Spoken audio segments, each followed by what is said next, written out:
Dayon sa mga bay, kung ang ubang mga lugar na habulan og abo gikan sa bulkang Kanlaon, duna say mga lugar didto sa Negros nga nagbunok sa bang-uwan. Atong istoryahon sa kahimtang sa atong panahon si Joseph Merlas, weather specialist sa Pag-asa Visayas.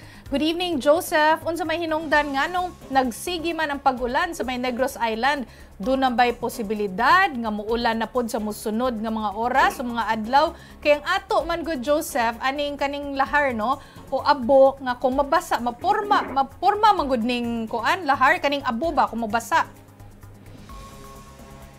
Yes, Ma'am Chiki. Ang ato ang weather system nga nakaapekto nato karon kining gitawag nato ITCZ o Intertropical Convergence Zone, panag-abot ni sa hangin nga gikan sa northern ug southern hemisphere. So mo ni dominant nga weather system nga nakapekto nato dili lang sa Visayas, apil na sa Mindanao ug Palawan area.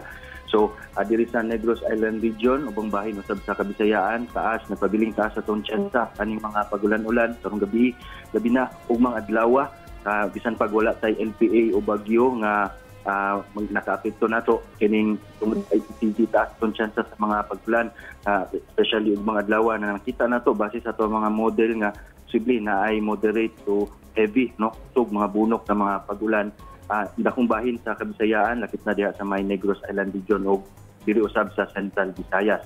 So muna to ang bantayanan, especially ug mga adlawng Domingo. So far wala ba tayo nasigpatang bagyo diri sa ato? Unsa may lakaw sa atong panahon karong weekend ba?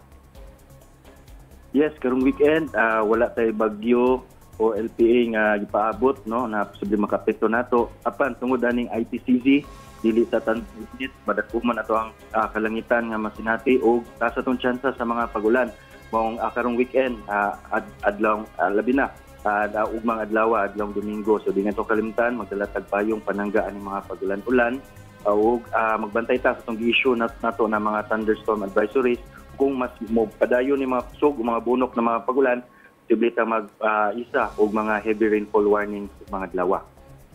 Okay, mag-andam na lang yun ta, ana. Pero daghang kayong salamat sa imong panahon. Pag-asa Visayas Weather Specialist Joseph Merlas.